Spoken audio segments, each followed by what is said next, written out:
Hello interwebs, my name's Hal Horton, and this series is going to be about my house, my crusty old house, the destruction of and the rebuilding of, to the new house. Right now I'd like to give you a little history of the old house. It was built in 1926.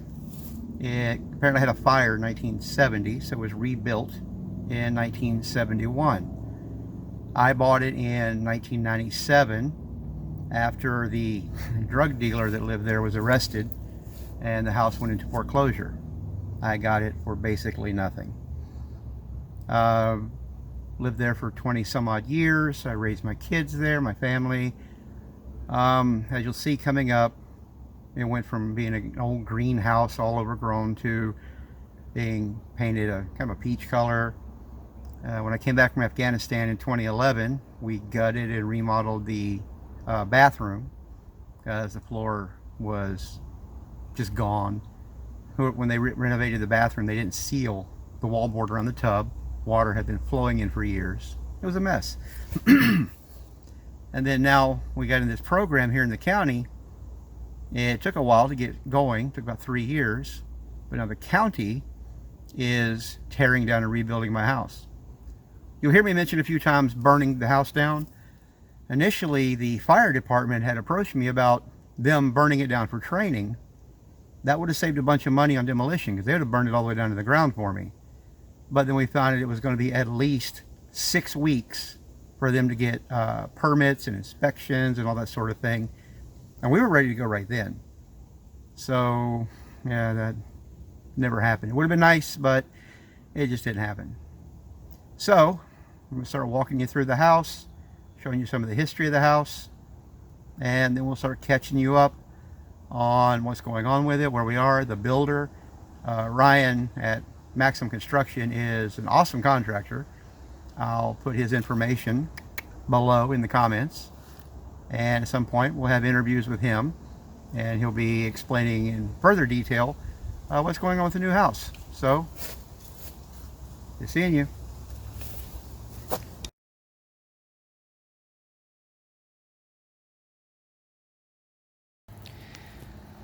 Okay, you see the tree fell, big tree limb. This tree is about 100 years old, or more actually, and it's finally starting to die. Talk about timing.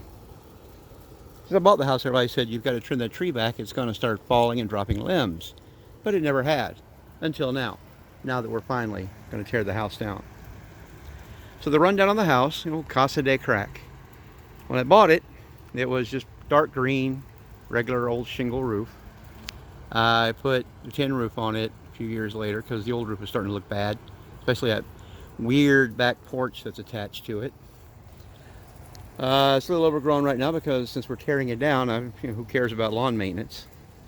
It's a good sized yard. Actually, this part of my yard wasn't mine. It belonged to that piece of property behind me. But when he bought that, he didn't want this piece. So I bought just this little piece, so now this whole corner lot is all mine. I put this garage up when I went to Afghanistan so I'd have somewhere to keep my truck while I was away.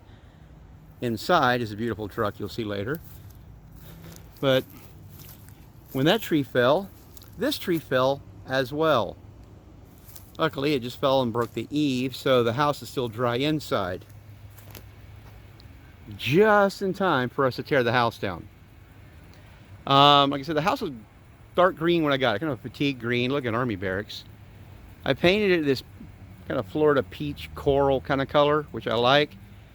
I was going for a different color green for the trim, and this is what it come out as, this weird peppermint looking thing. This is not what it looked like on the paint chip, but this is what I got. And here we have the back. A little shed back here. I put that up shortly after I got the house. And you get a nice view from back here looking out. I normally park the Elevan there. It's a reasonably quiet neighborhood. That house right there is brand new. They're still building it. That was a wooded lot until just the other day. And that's the outside of my house. That's my son's boat. He's got to come pick that thing up. And that's it for the outside of the house. I'll get with you on the inside at another time. Okay, let's do a quick walkthrough. Here we're in the living room. It's kind of messy because, we're pulling everything out and apart to get ready to just destroy the place. Leaving the old furniture. It's pretty crappy. You see here, we had a window unit air conditioner. It leaked. Here we had a window unit air conditioner. It leaked. This is my bedroom. They're both the same, 9x11s with an aftermarket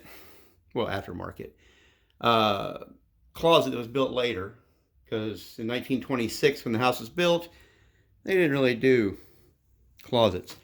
You see this window had a window unit air conditioner. It leaked. We had taped a bunch of little spongy letter things to the wall for the baby to play with as he was starting to get old enough to stand. When it took him down, it took the wallpaper with it. You can see the house has paneling and the weird textured ceilings and the beautiful green linoleum floor. This house was renovated in 1970, or excuse me, 71. And that's how they did it. Here we come to the other bedroom. It's Alicia's room, my daughter. It's also where both of my sons grew up long ago. And it's the same as the other. Alicia didn't want her artwork, so I guess we're leaving it behind.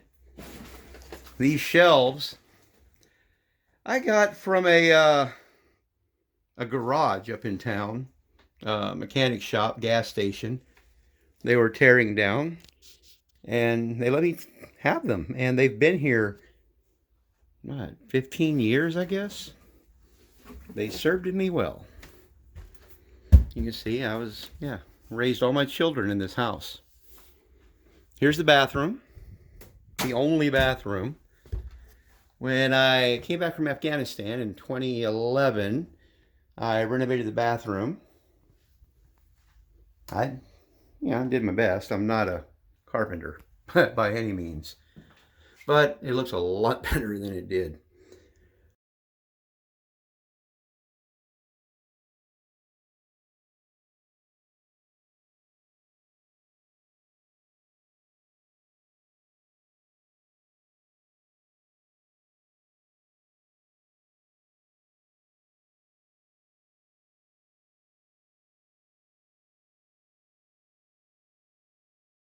When I bought this house, it was completely gutted. There was nothing in it except a tub and a toilet. There was no cabinets, no sink, no nothing.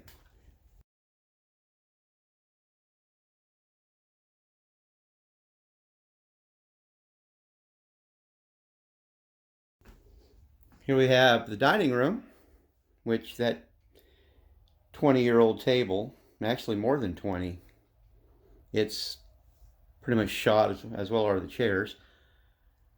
This lovely paint job came with the house. And back here is the back porch. When I first got the house, the porch was open. And right before I took possession, someone came and tore the water heater out, tearing up all the pipes and everything. So we closed in the porch. I'd always meant to close it in properly and then remove this door and make it like a pantry area, but never got around to it. All these cabinets and everything I got for free from a guy who was renovating apartments. Some apartments had just been renovated, had brand new cabinets, and they immediately turned around and took them all right back out to turn them into condos. So he gave me all the cabinets for free. Most of the stuff in this house came from that. I actually bought the countertops and I bought the linoleum for the floor, but everything else, yep. Pastor friend of mine that helped me with fixing things up built this cabinet. And like me, he's not a carpenter, hence the ugly cabinet. And that's pretty much it for the house. Not a lot to say. It's old and small. It was built in 1926, renovated in 1971 after a big fire, and then I bought it in 1997, I believe.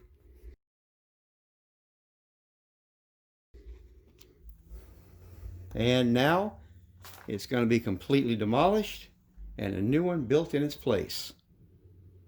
And that's the story of my house. Be seeing you.